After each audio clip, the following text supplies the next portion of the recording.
New Zealand's current gas supply is unlikely to meet this winter's electricity demand, increasing the grid's reliance on coal. Industry experts say significant investment is needed.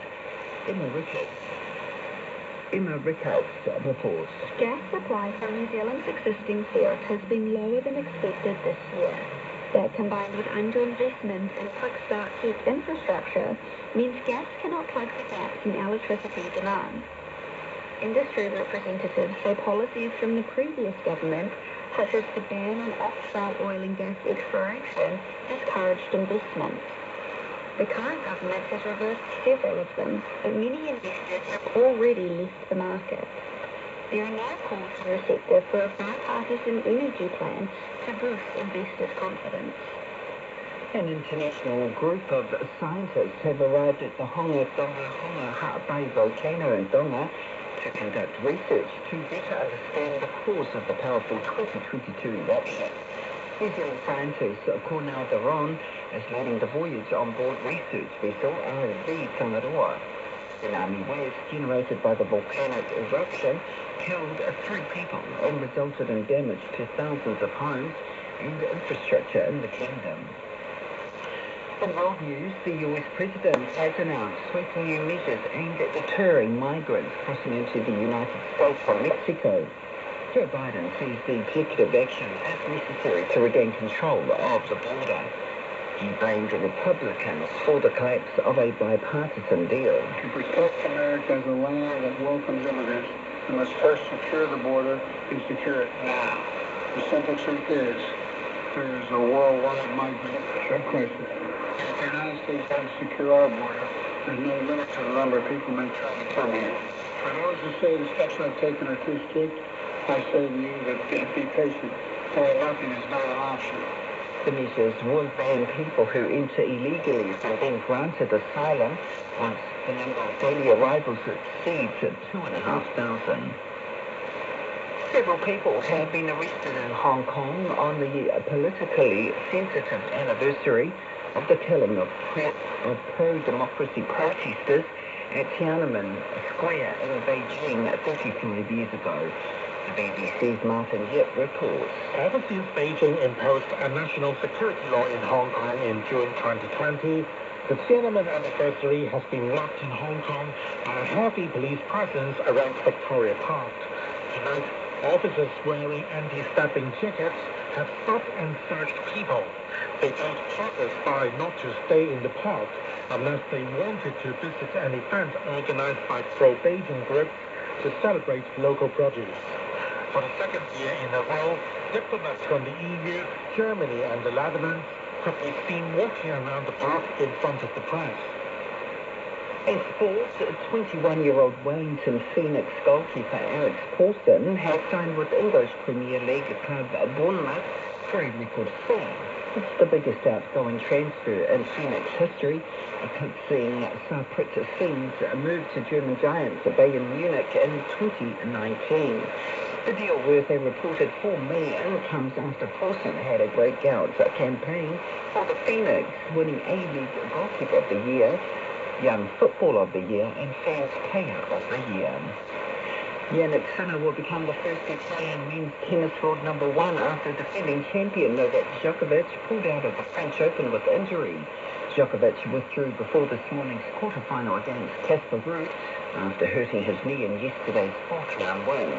22-year-old Sinner beat Grigor Dimitrov to advance to the semi-finals in Paris. Third seed Coco Gauff will meet top seed Inga Swiatek in tonight's semi-finals after both had wins, while New Zealand's Erin Routliffe and her Canadian partner Lila Fernandez were beaten in the 3rd round of the doubles. Coach Kevin Foot says the axing of the Melbourne Rebels doesn't make sense to his players and staff. The Rebels could play their final Super 8 match this weekend when they meet the Hurricanes in the quarterfinals. Look at all the great stories of rugby, and you go and you look in all the history books and you think about the story you're going to tell, and we just have sports and we love rugby, and it gives us opportunity to do this, you know. In our next life, we don't get this opportunity.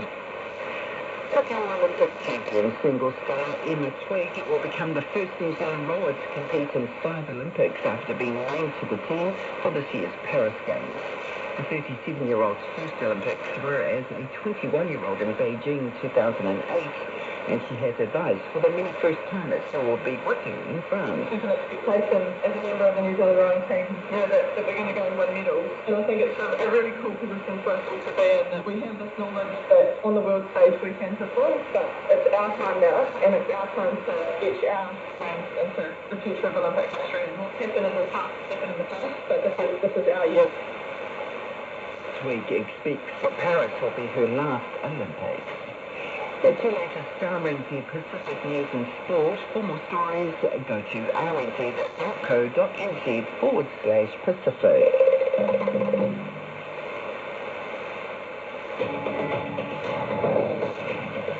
Salava is the first Pacific Wave from RNZ Pacific.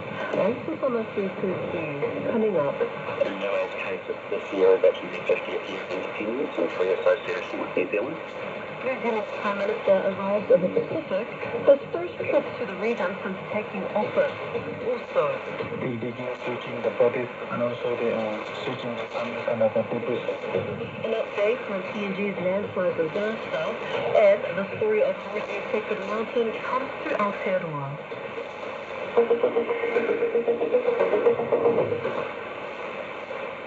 An MP in Niue wants New Zealand to support the realm to stand on its own 2 feet economically.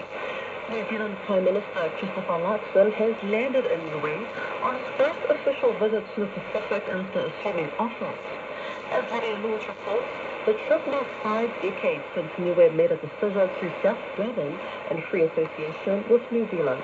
New Zealand's Prime Minister says security and economic growth go hand in hand as he sets foot in Niue. There's more geostrategic competition, whether it's China, whether it's the US, whether it's other powers as well. This is the Pacific family. The head of Niue Broadcasting Corporation, Esther Pavihi, says geopolitical struggles between China and traditional Western powers is not an issue in Niue. I have in my previous interviews with Premier Dr. Tailani, he draws the regional line. We are friends to all and enemy to none. In light of the friend to all stance, China is fixing roads on the island, while Aotearoa has funded an airport runway upgrade. A project Mr. Luxon will be checking in on. So a lot of handshakes and gloss, but for Tangata Niue, this overnight stay is a milestone. It's a significant gesture of respect for that special relationship between Niue and New Zealand. Esther Pavihi says if that's what you call geopoliticking, then so be it, but she wouldn't call it that. I don't think geopolitics is an issue for Niue. Member of Parliament Emani Whakauti Mamavaloi says something that is an issue is the more than $15 million New Zealand dollar deficit hanging over the Niue government. Something he says Mr. Luxon will no doubt have questions about.